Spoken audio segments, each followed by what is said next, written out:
Leonora Dio stupisce per la modernità, l'originalità di Paolo Taviani che ha realizzato un film veramente moderno. Allora io volevo sapere com'è lavorare con un regista che ha una storia alle spalle così incredibile, ma che ha ancora questa freschezza incredibile nello sguardo. Guarda, lavorare con un maestro come Paolo Taviani per certi aspetti è molto semplice perché l'esperienza che ha e il fare le cose che vuole senza nessuna,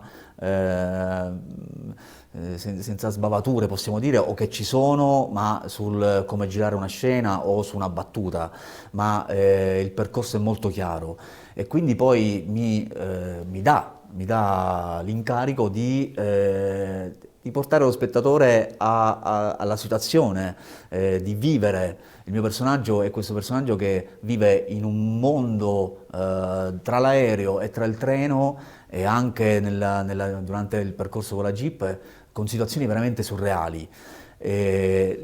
L'aspetto reale, concreto, è quella cassa di legno.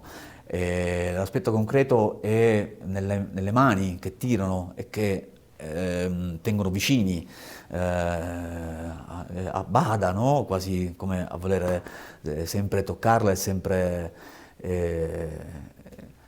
c'è anche un aspetto di un uomo solo che ha questo compito e lo porta a termine. All'inizio con un grande rispetto e anche un po' timore, perché sa che è Pirandello e sa che è un patrimonio per l'uomo stesso, lui, il presidente, che è suo conterraneo, ma è patrimonio per l'Italia e per il mondo intero.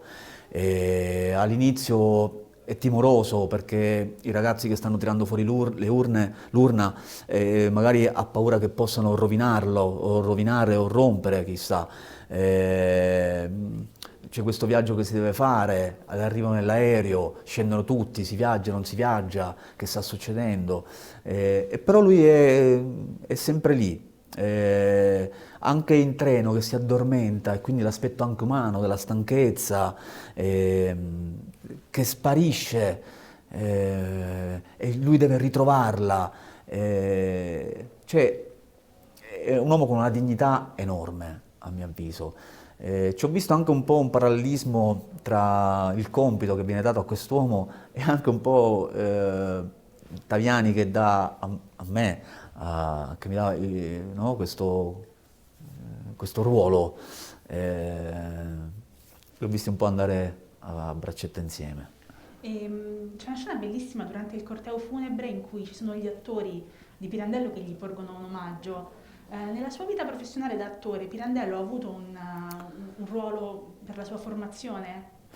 Allora, l'ho avuto agli inizi. Io ho fatto una scuola di teatro a Palermo, il Teatesse con Michele Perriera. Lo leggevo molto. Feci anche un provino agli inizi un'audizione teatrale dove portai un monologo di Pirandello. Quindi sì, per la mia formazione sì, e anche per una mia per un mio bagaglio, no, personale, culturale, mi capita di leggerlo perché c'è talmente tanto, dalla pazzia alle maschere, all'uso della maschera, che io spero sempre di sapere e di vedere e di sentire tante cose, come musica, come vedere i dipinti e come leggere, e Pirandello è decisamente uno tra questi.